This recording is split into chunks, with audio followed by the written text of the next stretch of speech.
Hello friends, कैसे हैं आप सभी। मैं आशा करता हूं आप सभी स्वस्थ होंगे और मस्त होंगे।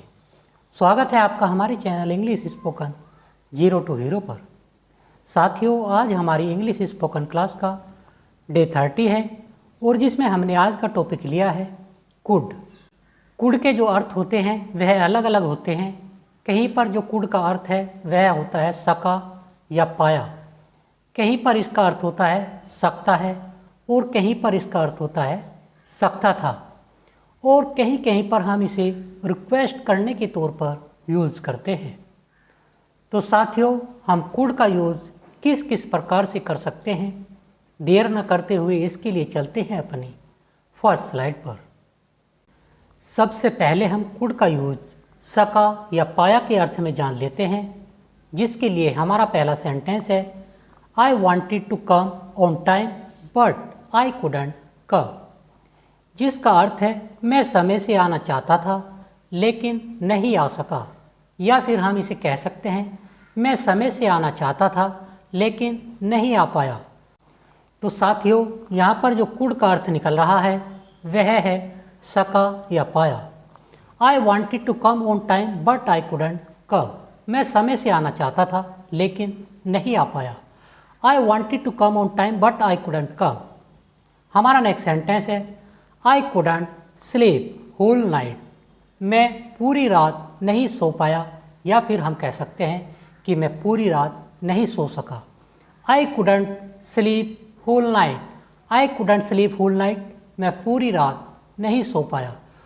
हो सकता है कि उनके यहाँ पर रात में कोई काम चल रहा हो या फिर कोई जागरण हो या फिर कहीं पर उसको जाना हो, तो वह जो है पूरी रात नहीं सो पाया। I couldn't sleep whole night, मैं पूरी रात नहीं सो पाया। हमारा नेक्स्ट सेंटेंस है I wanted to meet you but I could not meet you, मैं आपसे मिलना चाहता था लेकिन नहीं मिल सका या फिर नहीं मिल पाया। साथियों, हम कुड नॉट को शॉर्ट में कुडंट कहते हैं। I wanted to meet you but I couldn't meet you, मैं आपसे मिलना चाहता था लेकिन नहीं मिल सका। हमारा नेक्स्ट सेंटेंस है कि क्या तुम रजनीकांत से मिल पाए। तो हम इसे अंग्रेजी में कहेंगे could you meet to Rajinikanth, could you meet to Rajinikanth, क्या तुम रजनीकांत से मिल सके। तो साथियों, इस स्लाइड पर हमने देखा कि कुड का अर्थ सका या पाया होता है। अब हम कुड का नेक्स्ट यूज जान लेते हैं, इसके लिए चलते हैं अपनी नेक्स्ट स्लाइड पर।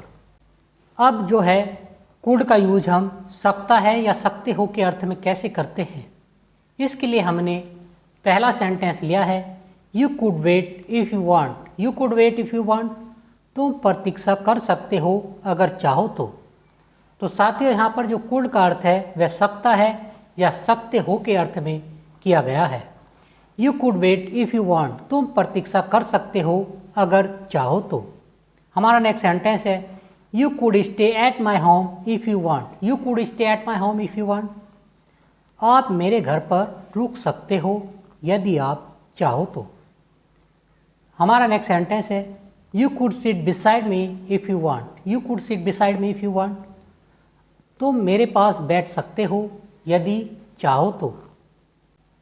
हमारा नेक्स्ट सेंटेंस है you could shake hand to me if you want, आप मुझसे हाथ मिला सकते हो यदि चाहो तो। You could shake hand to me if you want. साथियों, शेक हैंड का जो अर्थ होता है वह होता है हाथ मिलाना। You could shake hand to me if you want, आप मुझसे हाथ मिला सकते हो यदि चाहो तो। चलते हैं अपनी नेक्स्ट स्लाइड पर। अब इस स्लाइड पर हम कुड का जो अर्थ है वह सकता था या सकते थे के अर्थ में जान लेते हैं। इसके लिए हमने अपना पहला सेंटेंस लिया है you could speak in Punjabi, तुम पंजाबी में बोल सकते थे। You could speak in Punjabi, तुम पंजाबी में बोल सकते थे। हो सकता है जो व्यक्ति है वह पंजाबी जानता हो और वह जो है पंजाबी की जगह कोई और लैंग्वेज बोल दे, तो हम उससे यही कहेंगे कि आप पंजाबी में बोल सकते थे, और हम इसे अंग्रेजी में कहेंगे you could speak in Punjabi, you could speak in Punjabi. साथियों, इसे हम इस तरीके से समझ सकते हैं कि पास्ट में जिस काम को करने के लिए हमारे पास मौका था और वह हम नहीं कर पाए, तो वहाँ पर हम कुड का यूज़ करते हैं। ऐसा ही हमारा नेक्स्ट सेंटेंस है, I could teach English. I could teach English, मैं अंग्रेजी पढ़ा सकता था। साथियों, यदि कोई व्यक्ति है और वह व्यक्ति अंग्रेजी जानता था और वह जो व्यक्ति है अंग्रेजी पढ़ा सकता था और उसने अंग्रेजी नहीं पढ़ाई, तो वह यही कहेगा, आई कुड टीच इंग्लिश, मैं अंग्रेजी पढ़ा सकता था। अर्थात उसके पास अंग्रेजी पढ़ाने का मौका था और उसने अंग्रेजी में नहीं पढ़ाया। आई कुड टीच इंग्लिश, मैं अंग्रेजी पढ़ा सकता था। I could teach English. हमारा नेक्स्ट सेंटेंस है, जब मैं 10वीं कक्षा में था तो मैं पूरी रात पढ़ सकता था। साथियों, जब हम 10वीं कक्षा में होते हैं तो हमें ज़्यादा से ज़्यादा पढ़ना चाहिए ताकि हमारे जो नंबर हैं वह अच्छे नंबर आ सके। तो हम इसे अंग्रेजी में कहेंगे, When I was in 10th class, I could study whole night. जब मैं 10वीं कक्षा में था तो मैं पूरी रात पढ़ सकता था। When I was in 10th class, I could study whole night. जब मैं 10वीं कक्षा में था तो मैं पूरी रात पढ़ सकता था। फ्रेंड्स, यदि आपको हमारी आज की क्लास अच्छी लग रही हो तो आप हमें लाइक, शेयर और कमेंट करना न भूलें। और जो साथी हमारी आज की क्लास में नए हैं वह साथी हमारे चैनल को सब्सक्राइब करना न भूलें ताकि उनको हमारी आने वाली क्लास की नोटिफिकेशन समय पर मिलती रहे। तो साथियों, चलते हैं अपनी नेक्स्ट स्लाइड पर। अब हम कुड का प्रयोग रिक्वेस्ट के लिए कैसे करते हैं यह जान लेते हैं। इसके लिए हमारा पहला सेंटेंस है, could you please wait for a while. Could you please wait for a while, क्या आप थोड़ी देर और प्रतीक्षा कर सकते हो। साथियों, यहाँ पर हम कुड के बाद प्लीज़ का यूज़ करते हैं। Could you please wait for a while, क्या आप थोड़ी देर और प्रतीक्षा कर सकते हो।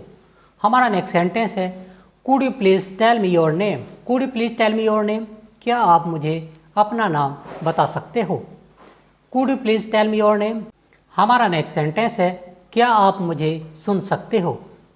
तो किसी से हम रिक्वेस्ट कर रहे हैं कि क्या आप मुझे सुन सकते हो, तो हम इसे अंग्रेजी में कहेंगे, could you please hear me. Could you please hear me, क्या आप मुझे सुन सकते हो। हमारा नेक्स्ट सेंटेंस है, could you please sit here. Could you please sit here, यदि कोई व्यक्ति खड़ा है और हम उसे यह कहना चाहते हैं कि आप यहाँ बैठ जाइए या फिर क्या आप यहाँ बैठ सकते हो, तो हम उसे अंग्रेजी में यही कहेंगे, could you please sit here, क्या आप यहाँ बैठ सकते हो। चलते हैं अपनी नेक्स्ट स्लाइड पर। यदि हम किसी व्यक्ति से लिफ्ट मांगते हैं तो हम उस व्यक्ति से किस प्रकार लिफ्ट मांगते हैं। हम इसे कहेंगे, could you please drop me at Pandri bus stand. मान लिया मुझे पंडरी स्टैंड पर जाना है और हम किसी से लिफ्ट मांग रहे हैं, तो हम उसे यही कहेंगे, could you please drop me at Pandri bus stand. Could you please drop me at Pandri bus stand, क्या आप मुझे पंडरी बस स्टैंड पर छोड़ सकते हो। Could you please drop me at Pandri bus stand. Pandri bus stand की जगह आप उस स्थान का यूज़ कर सकते हैं जहाँ पर आपको जाना हो।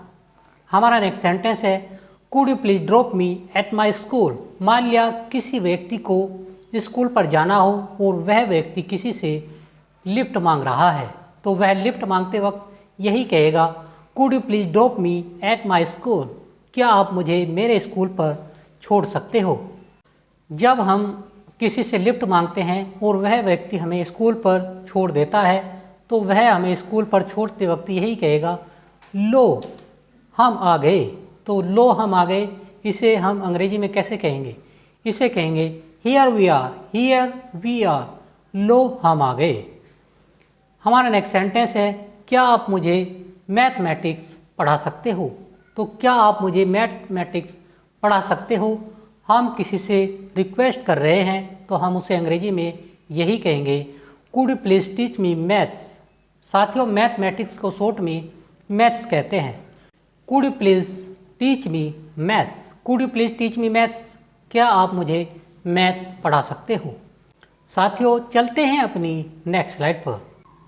अब हम क्लास के लास्ट में आपकी रोज़मर्रा की ज़िंदगी में काम आने वाले कुछ सेंटेंस आपको बता देते हैं। जैसे इस स्लाइड पर हमने थैंक यू कहने के प्रकार के बारे में बताया है, तो आप किसी से थैंक यू कैसे कैसे कह सकते हैं, यही हम आपको आज बता रहे हैं। एक तो आप सिंपल कहते हैं थैंक यू अर्थात धन्यवाद, और एक आप कह सकते हैं थैंक यू वेरी मच, आपका बहुत बहुत धन्यवाद। या फिर आप कह सकते हैं I am highly oblige to you, मैं आपका कृतज्ञ हूँ। साथियों, यह भी एक थैंक यू कहने का प्रकार है। हमारा नेक्स्ट सेंटेंस है I am very kind of you, मुझ पर आपकी दया है। यह भी थैंक यू कहने का एक प्रकार है। चलते हैं अपनी नेक्स्ट स्लाइड पर। एक हमारा प्रकार है I am indebted to you, मैं आपका कर्जदार हूँ। मैं आपका कर्जदार हूँ। यह भी एक थैंक यू कहने का प्रकार है। अब हमारा जो नेक्स्ट सेंटेंस है वह आपकी रोज़मर्रा की ज़िंदगी में काम आने वाला सेंटेंस है। जैसे आप किसी से जुदा होते हैं और आप उसे यह कहते हैं कि कल मिलते हैं, तो कल मिलते हैं इसे आप अंग्रेजी में कहेंगे सी यू टुमेरो, कल मिलते हैं। हमारा नेक्स्ट सेंटेंस है मेरे भाई सा कोई भाई नहीं है। भाई सा अर्थात भाई के समान, मेरे भाई के समान कोई भाई नहीं है, इसे हम अंग्रेजी में कहेंगे no brother like my brother, मेरे भाई सा कोई भाई नहीं है। हमारा नेक्स्ट सेंटेंस है जैसा बाप वैसा बेटा। जब आप किसी व्यक्ति को देखते हैं तो आप उसे यह भी कहते होंगे कि जैसा बाप वैसा बेटा, और आप इसे अंग्रेजी में कहेंगे लाइक फादर लाइक सन, जैसा बाप वैसा बेटा। तो साथियों, मैं आशा करता हूँ हमारे द्वारा बताया गया कोड का यूज़ आपको अच्छा लगा होगा, और यदि आपको अच्छा लगा हो तो आप हमें लाइक, शेयर और कमेंट करना न भूलें। और यदि आपकी हमारी आज के टॉपिक से संबंधित कोई क्वेरी या कोई डाउट हो तो आप हमें हमारे कमेंट सेक्शन में बताना न भूलें। हम उसका रिप्लाई करने का जल्द से जल्द प्रयास करेंगे।